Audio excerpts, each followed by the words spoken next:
Present continuous या progressive tense के sentence. English sentence, सबसे पहला sentence, she blank in her bed now, और वर्ब दे रखी स्लीप। अब इसमें आपको सबसे पहले इंग्लिश एडवर्ब ढूंढनी है।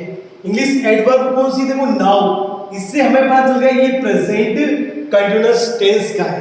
ठीक है, अब इस ब्लैंक के अंदर दो ही चीजें फिल करनी होती है, एक तो हेल्पिंग वर्ब और दूसरी वर्ब। ठीक है, अब देखो पहले आएगी हेल्पिंग वर्ब। तो प्रेजेंट कंटिन्यूअस टेंस में मैंने हेल्पिंग वर्ब बताई थी is, are, M.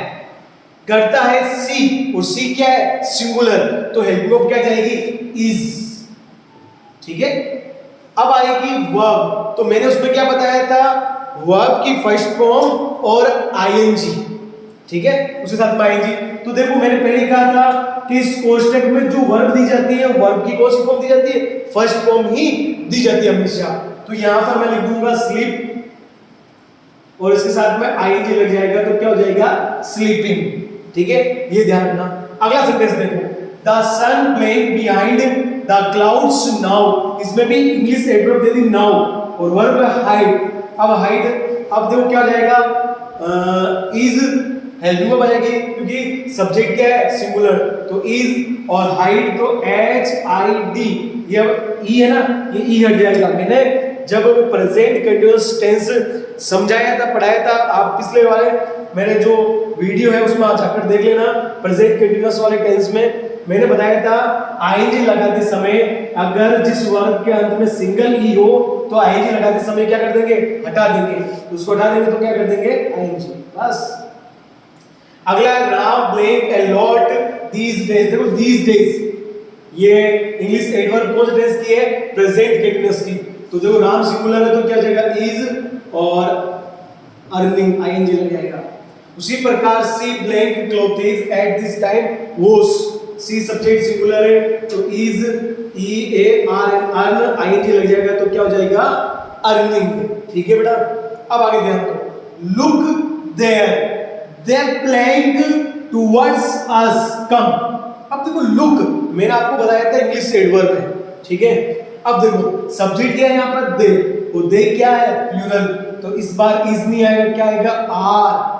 Are helping verb आएगी, क्योंकि मैंने बताया था उसमें जब कर्ता सिंगुलर हो तो हेल्पिंग वर्ब इज, कर्ता बहुवचन हो तो हेल्पिंग वर्ब आर, और कर्ता आई हो तो हेल्पिंग वर्ब क्या लगेगी? एम। ये तीनों हेल्पिंग वर्ब मैंने उसमें बताई थी और आपको समझाया था। तो यहाँ पर कर्ता दे प्लूरल है तो हेल्पिंग वर्ब लग गई आर।